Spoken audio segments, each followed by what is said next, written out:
Olá, pessoal! Quinta aula, assunto novo, mas a gente não vai deixar para trás tudo o que aprendeu sobre o sistema de equações algébricas lineares, porque todos aqueles métodos vão ser ferramentas para nós resolvermos os problemas que vão aparecer aqui agora. Voltando lá para o nosso exercício inicial, vocês viram que aquela cinética de secagem de maçã serve para introduzir o nosso aula 5, que é de soluções de problemas de engenharia química envolvendo interpolação de dados tabelados, que é exatamente o que a gente tem aqui. Vocês viram mais ou menos, ou podem imaginar, a secagem de fatias de maçã lá no secador convectivo. Você corta a maçã em fatias, coloca no secador, vai pesando de vez em quando, e aí vai, à medida que o tempo vai passando, vai fazendo as suas pesagens, depois calcula aquela umidade ali em base seca, com uma definição que vocês tiveram lá na Introdução à Engenharia Química, quando viram essa questão de análise em base seca, análise em base úmida, é só voltar nos vídeos de lá. E aí, com essa tabela aqui, na melhor das hipóteses, com um aplicativo legal, eu consigo construir aquele gráfico. Um gráfico com pontinhos discretos. Um gráfico que só tem aqueles pontinhos que estão marcados ali. Eu não sei o que acontece entre um ponto e outro. Eu não tenho uma função contínua que me diz o que acontece entre um ponto e outro. Mas pode acontecer de eu querer saber. E é isso que se chama interpolação. Ou seja, entre um ponto e outro, o que está acontecendo? Qual é o valor de uma determinada variável? Qual é o valor de uma determinada outra variável? E aí, voltando aqui à nossa tabela, pode acontecer, por exemplo, como vocês têm, que eu queira conhecer não o valor em 0,5 horas, nem nenhuma hora, mas um valor em 0,75 horas, lá nos 45 minutos. Qual será a umidade em 45 minutos? Ou pode acontecer que eu queira também o valor 4 horas depois de começado, mas eu só tenho 3 horas e meia, só tenho 5 horas. Como é que eu descubro o valor em 4 horas? A única coisa que a gente imagina é que deve estar entre um ponto e outro. Mas saber o valor certinho não adianta sair fazendo média aí, principalmente se as diferenças nos intervalos não for exatamente igual. E aí pode acontecer a coisa mais interessante ainda. Pode ser que eu queira saber qual é o tempo necessário para que a umidade seja uma determinada umidade, que também não está na tabela. Como é que eu faço? Como é que eu calculo? Como é que eu determino? E aí é nessa hora que entra esse assunto ali, ó, interpolação. Nós vamos usar métodos que permitem a gente fazer uma aproximação, uma estimativa. Não é o cálculo exato, não é o valor preciso, mas é uma estimativa. E aí olha só que coisa interessante. Para a gente usar ou para aplicar interpolação, a gente tem que confiar nos dados. Acreditar que aquilo na tabela ali é de verdade. Acreditar que aqueles pontos são verdadeiros. Ou, o que acontece com mais frequência, quando você pega uma tabela de um livro, quando você faz uma coisa... Aqui não, aqui a gente fez um experimento, a gente sabe qual é a incerteza. Mas quando você olha a tabela de um livro, quando você recebe os dados de alguém, a gente não sabe quais foram as incertezas nas medidas. Então, se eu não sei as incertezas, eu vou ter que achar ou acreditar que os valores são aqueles. Então, a questão toda é essa. Eu vou admitir que os dados tabelados são confiáveis. E aí, todos os cálculos que eu fizer, todos os ajustes que eu fizer, as funções interpoladoras que eu usar, elas vão passar exatamente em cima desses pontos, desses dados tabelados que estão ali, tá bom? E é isso que a gente tem que fazer. Voltando aqui para a nossa tabela, vamos pensar um tantinho, vamos pensar um pouquinho. Eu pedi para fazer o gráfico lá no Octave. Por quê? Porque o Octave dá mais margem para a gente trabalhar do que o Excel, que fez aquele primeiro gráfico lá do primeiro slide. Aqui a gente pode dizer o seguinte, olha, eu vou lá no Octave, eu passo o vetor tempo para um vetor, né? Todos os dados do tempo vão virar um vetor, todos os dados de umidade vão virar um vetor, e depois eu digo assim, plot, plot, faça a curva. E aí ele faz esse gráfico que vocês estão vendo ali, já com os pontinhos marcados. A gente pode botar nome de eixo, a gente pode botar nome do gráfico, a gente pode mudar a aparência dos pontos, tudo isso o Octave faz. Espero que vocês estejam vendo na parte prática, mas se não estiverem vendo, vamos torcer para a gente conseguir tratar disso um pouquinho lá na nossa atividade síncrona. E aí, olha só, seria muito bom, seria maravilhoso se eu conhecesse também essa função, essa curva que liga os pontos. Olha como ela é bonitinha, né? Ela passa em cima um do outro ali, todos os pontos estão marcados em cima dela, mas eu não conheço essa função ys de t. Não conheço. O que na verdade a gente conhece são só esses pontinhos que a gente tem. E aí o que a gente faz? Ah, mas professor, eu preciso saber, por exemplo, o 0,75 horas qual é a umidade. Pois é, eu tenho dois pontos. Eu tenho na tabela o ponto meio hora e o ponto 1 hora. E aí eu posso saber o seguinte, qual será o valor? Ah, é a média? Não é a média. Não é a média das umidades. E a gente vai ver isso porque existem técnicas de interpolação, como, por exemplo, a interpolação linear, que é o ponto de partida, que é a interpolação mais simples, que é o método mais simples. Ele é baseado na utilização de dois pontos apenas, né? Tabelados o x0 e o f de x0, vou chamar assim genericamente, e o x1 e f de x1, entre os quais se deseja conhecer o valor da grandeza a ser interpolada f de x estrela ali. E aí é que essa questão, se é interpolação, tá vendo, gente? Ó, inter normalmente está dentro, né? Então eu tenho que garantir que o valor que eu quero interpolar vai estar entre os pontos que eu tenho na tabela. Não adianta eu querer pegar meio e 1 hora e interpolar um valor que não vai ser interpolação de 1h30. Não vai dar, né, gente? Não funciona desse jeito. Então, interpolar é entre os pontos, dentro dos pontos. E aí, isso vai acontecer sempre quando o x0 é menor do que o x estrela, menor do que o x1, quer dizer, quando o x estrela está entre x0 e x1, e aí se a função é crescente, o f de x0 é menor que o f de x estrela, que é menor do que o f de x1. É o que a gente pode esperar. E se a função é decrescente, como é o caso do nosso ys, o f de x0 é maior que o f de x estrela, que é maior que o f de x1. E essa é uma questão. O método vai utilizar um polinômio de grau 1, uma reta. Uma simples retinha, que a gente está careca de saber usar desde lá do cálculo 1, desde a matemática do ensino médio. E aí uma reta para determinar o valor aproximado. Lembra, gente? F de x estrela a gente não tem como determinar. A gente vai determinar uma aproximação para o f de x estrela, que vai ser aquele polinômio de grau 1 ali, calculado em x estrela, que na reta a gente chama de y de x estrela, para ser o valor interpolado, para ser o valor que eu vou assumir, eu vou admitir, fazer de conta que aquele é o valor que eu posso usar. Vai ser tão próximo quanto melhor for a nossa função interpoladora. Aqui uma reta a gente já pensa assim, isso pode não dar muito bem, né? Mas como é que a gente escreve equações de reta? Como vocês aprenderam lá no ensino médio e depois lá no cálculo 1 que a gente pode escrever reta? A gente pode escrever reta naquela forma polinomial aberta ali, né? Na forma de coeficientes. Ou na forma como a gente chama lá no cálculo 1, inclinação intercepto. O A1 é a inclinação, o A0 é o intercepto, é a hora em que ela corta, né, o eixo quando x igual a 0. E é aquele valor ali, é o valor de y quando x igual a 0, é o intercepto quando ela corta o eixo do y. E aí o que acontece ali? Ela é a forma aberta ou forma inclinação intercepto. Mas também a gente pode fazer na forma ponto inclinação. E olha só, como nós temos x0, f de x0, x1, f de x1, eu tenho duas formas, ponto inclinação, que eu posso escrever assim, ó.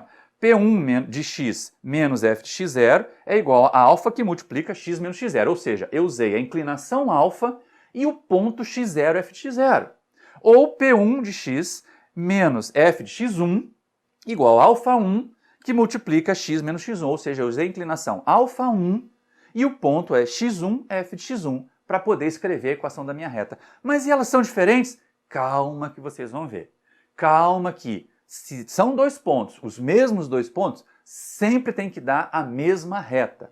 Talvez com caras de equações um pouquinho diferentes, mas sempre vai dar a mesma reta. E aí, voltando lá para o nosso gráfico, né, se a gente estiver imaginando aqui, eu tenho uma curva qualquer, que eu não sei, que eu não conheço, ela continua sendo desconhecida, uma função f de x, aquela ali. Ó. Agora eu estou com x na minha abscissa, f de x na minha outra entrada, quaisquer.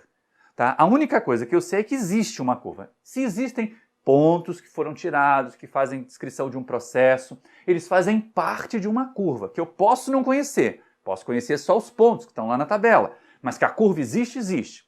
Embora a gente não conheça a equação dela. A única coisa que eu tenho, vamos imaginar agora dois pontos, é o ponto x0, f de x0, x1, f de x1, que estão marcadinhos ali com aquelas estrelinhas vermelhas.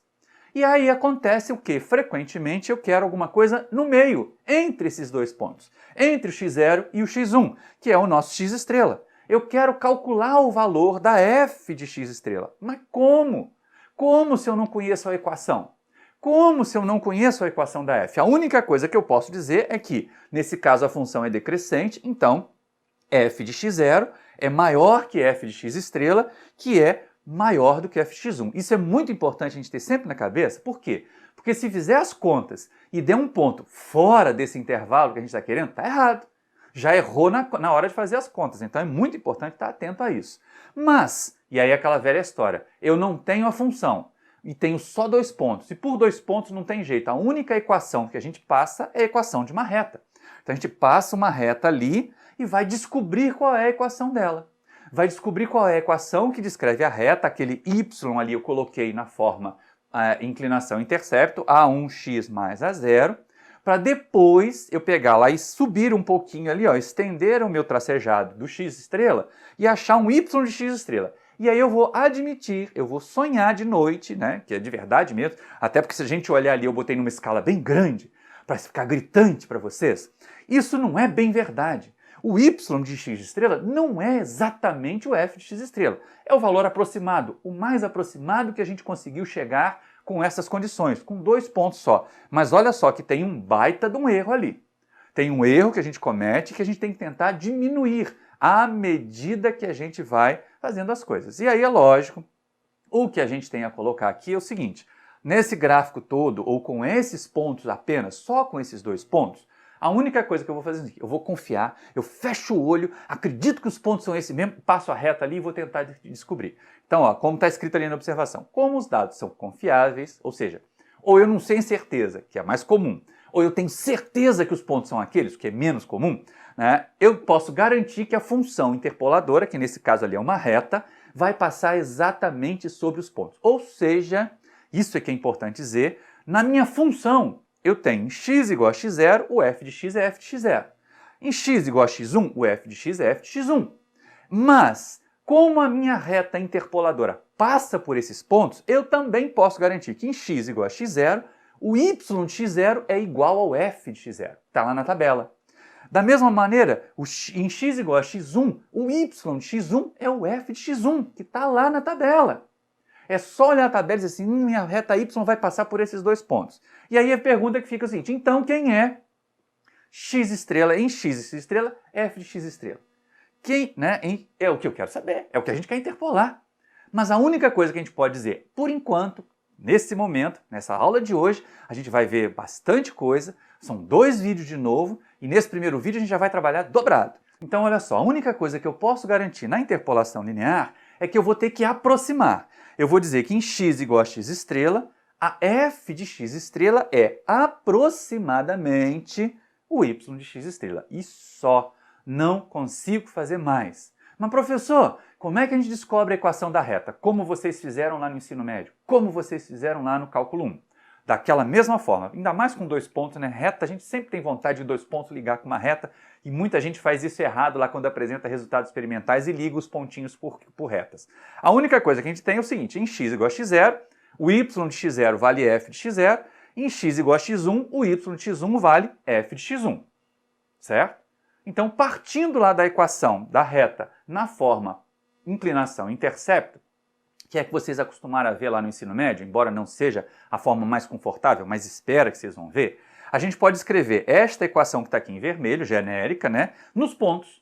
Então, ó, em x igual a x0, o y de x0 vai ser igual a f de x0, que é a1x0 mais a0, e em x igual a x1, o y de x1 é a f de x1, que vale a1x1 mais a0. A equação 1 e a equação 2 estão descrevendo os meus pontos da reta interpoladora, que coincidentemente estão passando também lá na minha função f de x. E aí agora o que eu faço? Simples. Preciso descobrir qual é o coeficiente a1, preciso descobrir qual é o coeficiente a0, para ter a equação da reta e depois eu jogo o x estrela ali na equação da reta e obtenho o valor. Bom, tudo bem. Se for por esse caminho, vai dar um trabalhinho, mas a gente consegue. Por exemplo, eu posso subtrair uma equação da outra. Pegar a equação 1, né, e subtrair essa equação 1 da equação 2. Fazer assim, ó, f de x1 é igual a 1x1 menos a0, menos f de x0 menos a1x0 menos a0. Cancelo o a0 menos a0 dá 0, e aí eu vou ficar com f de x1 menos f de x0 é igual a a1, que multiplica x menos x0. Acabamos de descobrir qual é a inclinação. Porque olha só, o x0 é conhecido, o f de x0 é conhecido, o x1 é conhecido, o f de x1 é conhecido. Então o meu a1 é conhecido.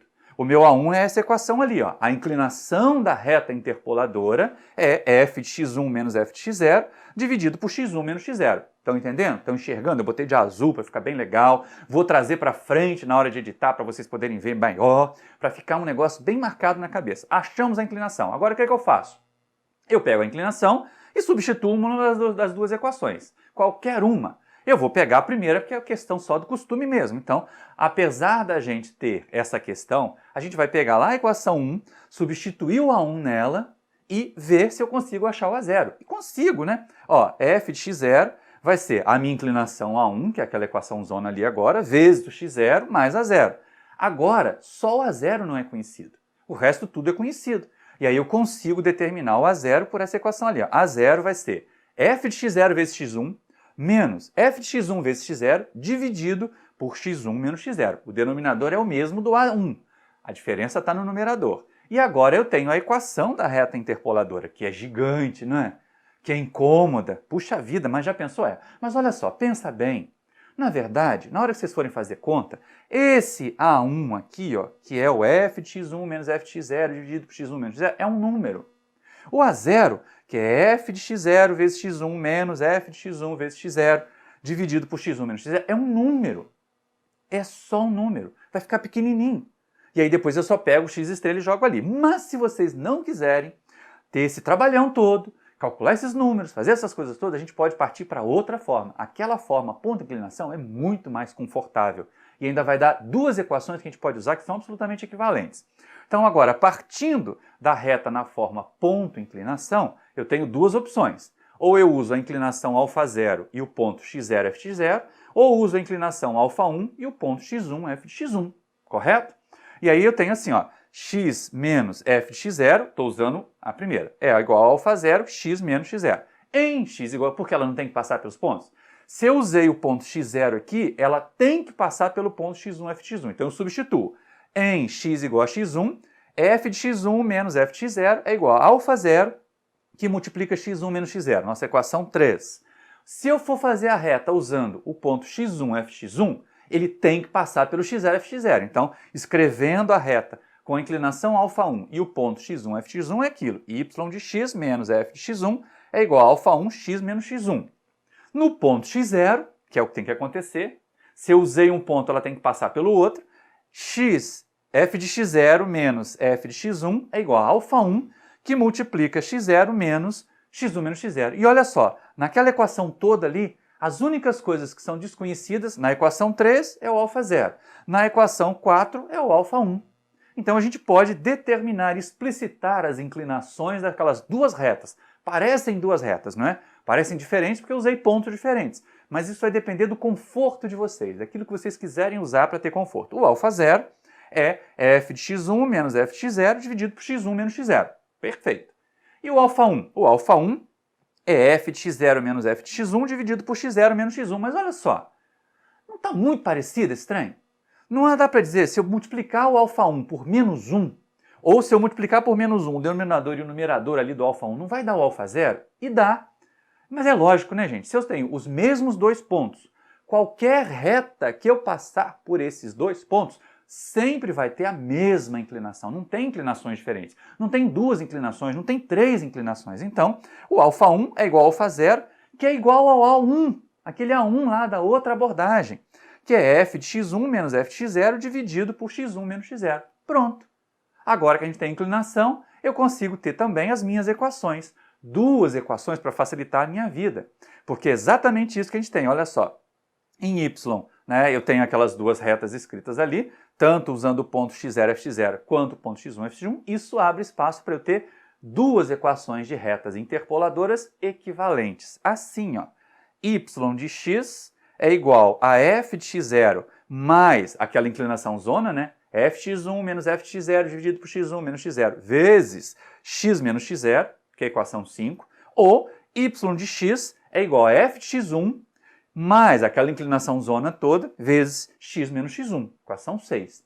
Aí eu pego o x estrela, coloco ali no lugar do x e acho o y de x estrela. Simples assim. Vamos ver como é que funciona? E funciona, olha só. Para aqueles três casos que nós temos, e é importante entender naqueles três casos que assim, nós estamos trabalhando com x e f de x. Mas será que sempre o x vai ser o t e sempre o y vai ser o ys? Não. A f de x não vai ser sempre a nossa ordenada lá no gráfico e o x vai ser sempre abscissa. Eu posso estar querendo interpolar diferente e vocês vão ver isso. Então vamos lá. A primeira interpolação é aquela que eu queria saber qual era a umidade em 0,75 horas, não é isso? Bom, em 0,75 horas eu tenho que pegar o ponto que está entre, né, esse valor.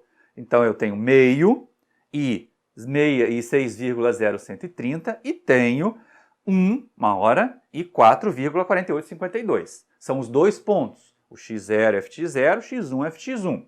Agora eu pego e jogo lá na equação 5, aquela que a gente acabou de obter. É esse valor ali, ó, vai dar y s de t de 0,75 é aproximadamente, tá, gente? Aproximadamente 6,0130 mais, aí abre um colchetão porque tem a inclinação, né? Aquela inclinação que a gente está acostumada. E aí quem é a inclinação? F de x1, que é o 4,4852, menos o F de x0, que é o 6,0130, dividido por x1, que é 1, menos o x0, que é 0,5, vezes o x estrela, 0,75, menos o x0, que é o 0,5. Isso é a equação 5, tá? Deu 5,2491, que é o valor. Agora, lá do 4, eu vou usar a equação 6. Quando eu quiser saber, por exemplo, qual é a umidade, né, para o tempo de 4 horas, que é esse caso aqui, eu vou escolher os pontos 3,5, que está menor do que 4 horas, tá, e 0,9884 de umidade. E vou escolher o ponto 5, que é maior do que 4 horas, que com 0,4170 de umidade. Caiu pra caramba, né? E aí é 1h30 também de intervalo. Vocês viram que lá o intervalo era de meia hora e aqui o intervalo é de 1h30? Então não dá para você gastar, divide por 2 o intervalo e acha o valor. Não é média aritmética dos valores, tá? Tem que usar a equação interpoladora sim, porque ela vai levar em conta o quanto o x estrela está mais próximo de um ou outro extremo dos pontos, tá? Tem que estar bastante atento a isso. E aí agora vamos usar a equação 6, aquela que usou o ponto x1, ft1, né? E aí a gente vai ter o seguinte, ó, y de t estrela igual a 4 horas, vai ser aproximadamente o f de x1, que é 0,4170, mais a inclinação é sempre a mesma, né? 0,4170 menos 0,9884 dividido por 5 menos 3,5, vezes 4, que é o nosso x estrela, menos o 5. Então, nesses dois casos, e ali deu 0,7979. Nesses dois casos, nessas duas interpolações que nós fizemos aqui, o tempo faz o papel de x e a umidade faz o papel de f de x, entenderam? Esse é o que a gente faz. Muita gente acha que só essa, não é não, olha só. É diferente no terceiro caso. No terceiro caso, eu quero descobrir qual é o tempo para o qual a umidade é igual a 2. Então, eu conheço a umidade, 2, e quero saber o tempo em que ela acontece. Então, eu tenho que olhar para a umidade na hora de escolher os meus pontos. Qual é o 2 está entre o quê? Está entre 2,4879 e 1,8367. A umidade, tá? O valor da umidade. Então, o meu ponto x0, f0 vai ser 2,4879 para o x0 e 2 para o f de x0. E aí, o meu valor do x1, 1,8367 e o valor do f de x1 é 2,5, tá? Aí eu pego a minha equação e esses dois pontos e aplico lá na minha equação e a gente vai obter o valor de 2,3746, certo? Fazendo a interpolação, agora entendam, quem é que fez o papel de x? Foi a umidade. Quem é que fez o papel de f de x? Foi o tempo. Então, depende daquilo que eu quero interpolar, daquilo que eu quero fazer. Mas, e essa é a questão, será que é bom? Vocês viram lá naquele gráfico que deu uma barra de erro grande.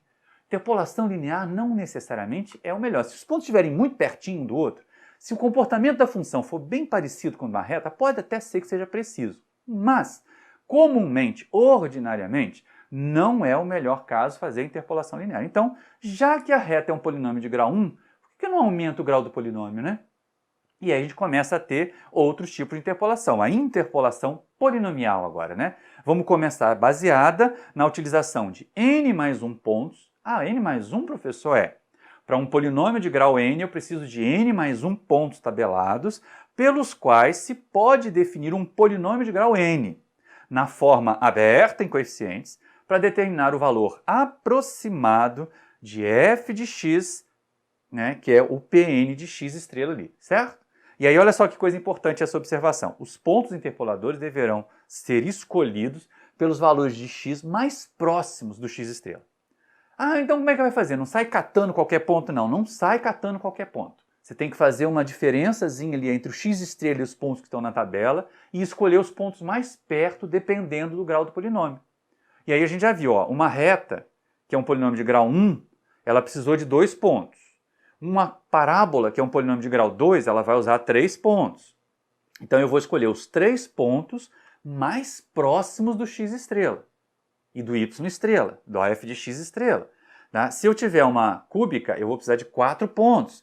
Então eu vou precisar de 4 pontos mais próximos do x estrela e do f de x estrela. Sempre tem que pegar lá e fazer uma continha pequena, rapidinha, né? O x menos o x estrela para saber quem é que está mais perto do x estrela ali. Com a menor diferença, mais perto, não é verdade? E aí outra coisa importante, um polinômio de grau n, como a gente está dito ali, requer n mais 1 pontos para ser interpolado, certo? E a gente escreve desse jeito, ó, um polinômio de grau 2 é a2x² mais a1x mais a0, 3 coeficientes, portanto 3 pontos são necessários.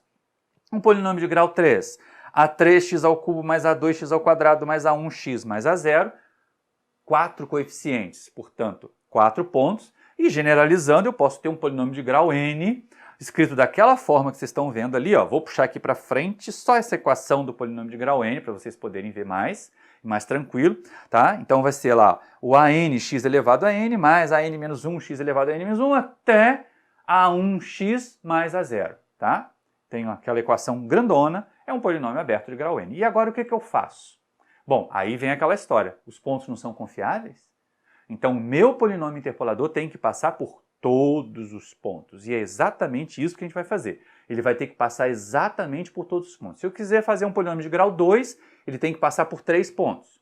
Se eu quiser fazer um polinômio de grau 3, ele tem que passar por 4 pontos. E é assim que a gente vai fazer. E é assim que vai seguir. Então, por exemplo, para um polinômio de grau 3, que é para não ficar fraquinho demais com um polinômio de grau 2 e nem pesado demais, para a gente fazer aqui agora a teoria. Embora vocês possam fazer polinômio de qualquer grau e na avaliação continuada vai ter polinômio de grau maior do que 2 e maior do que 3 para fazer. Então nós temos ali, ó, um polinômio de grau 3, ou seja, um P3 de x é a3x³ mais a2x² mais a1x mais a0, certo? E aí o que acontece? Eu vou ter que escolher os pontos, 4 pontos. x0, f de x0, x1, f de x1, x2, f de x2, x3, f de x3. A gente começa a contar de 0 para que o último ponto tenha o grau do polinômio. Então é sempre de 0 a n, de 0 a n, o que dá n mais 1 ponto, tá, gente? Entendam isso. Não são n pontos para um polinômio de grau n, é n mais 1 ponto para um polinômio de grau n. E aí o que acontece? O polinômio passa por todos os pontos, ou seja, em x0, o polinômio de grau 3, é o P3 de x0, vai ser o quê? A3x0³ mais a2x0² mais a1x0 mais a0 igual a f de x0. Ele passa pelo ponto x0, f de x0. A mesma coisa com os outros, né? Não vou ficar aqui falando o tempo todo, me repetindo, mas lá, ó, x1, o P de x1 vai ser igual a f de x1. x2, o P de x2 vai ser a f de x2. x3, o P de x3 vai ser a f de x3. Entenderam isso? Eu tenho que substituir os valores e ele tem que passar exatamente em cima do ponto. Então, em x1, em x0, o P de x0 é f de x0. Em x1, o P de x1 é f de x1. Em x2, o P de x2 é f de x2. Em x3, o P de x3 é f de x3. Agora para e olha aqui. Olha para essas equações todas. Traz para frente aqui um pouquinho para a edição. Olha só, o que é desconhecido ali? Para eu poder calcular o valor de P. Ali a única coisa que eu não conheço é o A3, eu não conheço o A2, eu não conheço o A1, eu não conheço o A0. As minhas incógnitas são os coeficientes do polinômio. Por quê? f de x0, f de x1, f de x2, f de x3 são conhecidos. O x0, x1, x2, x3 são conhecidos, estão na tabela. Entendam isso, eles estão na tabela, eles são valores conhecidos. O x não é incógnita aqui.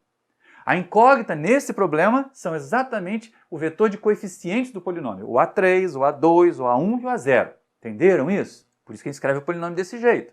E aí como é que a gente faz para determinar esses coeficientes? A primeira coisa é eu pegar as equações e escrever na forma matricial. Colocar aqui as minhas equações todas bonitinhas de novo, ó, todas elas outra vez, e aí eu vou, escrever na forma matricial. passar aquilo para formar a matriz e lembrem-se, olha só. E professor, o x está aparecendo no A. O x está aparecendo no A. Todos aqueles valores ali, o x0, x1, x2, x3, são conhecidos, eles estão na tabela, eles são a nossa matriz de coeficientes. E aquele monte de 1s ali na última coluna são os que multiplicam o A0. São os coeficientes de A0. As minhas incógnitas, o meu vetor x de incógnitas, ele é o vetor dos coeficientes do polinômio, o A3, o A2, o A1 e o A0. E o meu vetor de respostas são os valores das f's que estão na tabela. Ou seja, o A está na tabela, o R está na tabela e eu quero calcular o vetor de incógnita x ali, que são os coeficientes, tá? Que são aquele vetorzinho ali do A3, A2, A1 e A0, tá? E aí o que acontece? Agora você já sabe resolver. Por isso que eu falei que a gente não podia esquecer a matéria passada. Porque agora a gente está num sistema de equações algébricas lineares escrito na forma matricial. Basta eu determinar os valores dos coeficientes, pegar esses valores dos coeficientes, escrever a equação do polinômio de grau 3 e jogar o x estrela ali e calcular o valor interpolado. E é exatamente o que eu vou fazer. Aí calma, que agora tem uma observação específica para nós.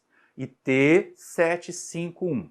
Antes de sair fazendo, antes de sair montando matriz, escolham os pontos lá na tabela original, depois façam uma subtabela com os pontos organizados em ordem decrescente de x. Só para a minha matéria, não é obrigatório, não vai cair o mundo se fizer diferente, mas para facilitar a correção dos exercícios, para facilitar a implementação dos algoritmos, sempre organizem os pontos em ordem decrescente de x, do maior valor de x para o menor valor de x, que é o que vai aparecer ali na matriz de coeficientes. Por quê, professor? Porque eu tenho potências de x.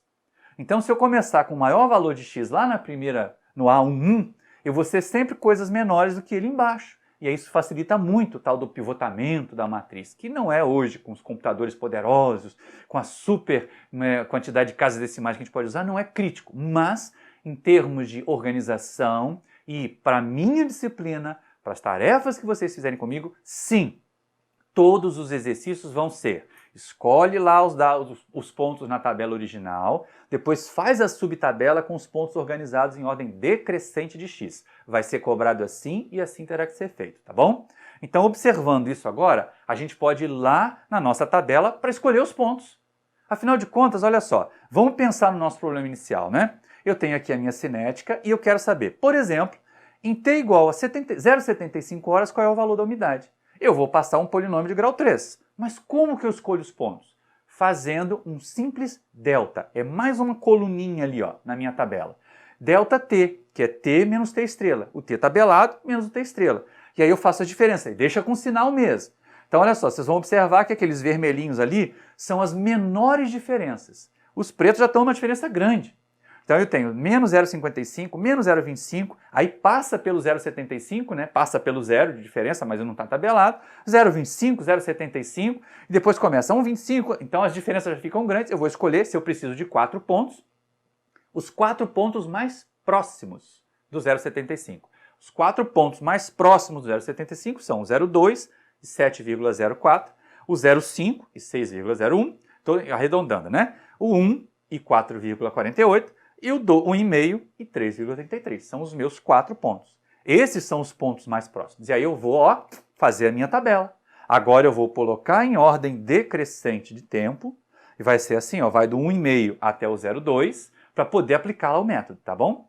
Agora que a gente vai começar a aplicar o método. Pego essa equação, pego esse conjunto de pontos e aí aplico nos polinômios interpoladores. Aplico lá no meu P3. Dá aquele conjunto de equações ali, ó. Não vou ficar me repetindo. A única coisa desconhecida, lembra que eu falei lá quando a gente estava no geral? Que as únicas incógnitas nessas 4 equações aqui são os coeficientes. Tá? Olha lá, ó. O x0, que é 1,5, tá lá, elevado ao cubo, elevado ao quadrado, vezes ele mesmo, e pronto. E dei um valor da f de x0 lá.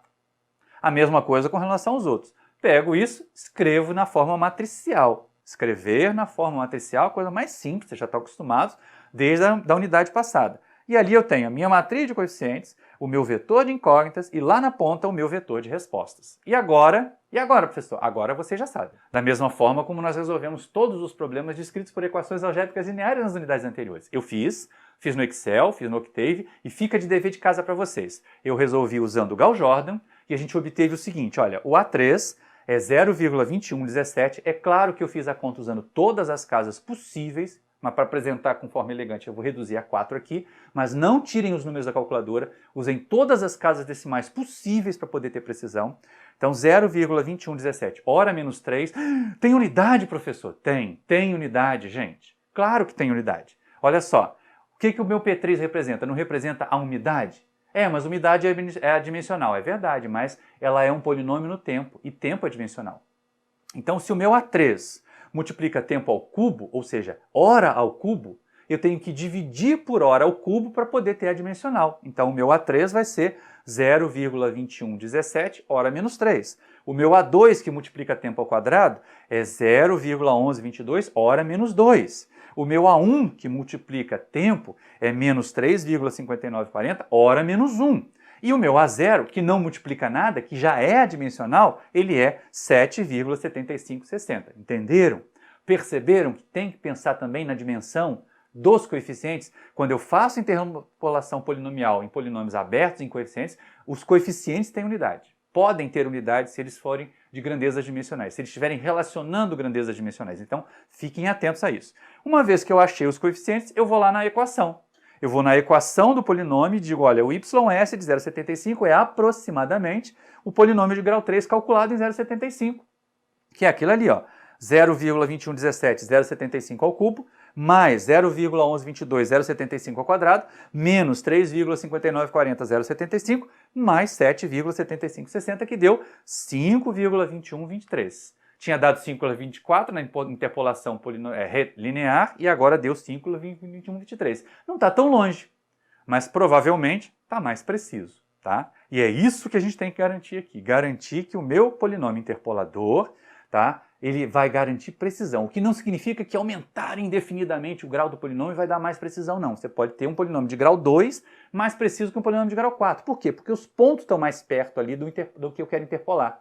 Se eu pego 4 pontos, 5 pontos, eu posso pegar pontos muito longe que vão provocar um aumento do erro. Então tem que ter cuidado até com o grau do polinômio. Agora, que isso é complicado, né? A gente gera um sistema que tem que usar o Gauss-Jordan, um Gauss com reta substituição, um Gauss com substituição direta. E ainda tem que estar preocupado, atento sempre com as unidades dos coeficientes.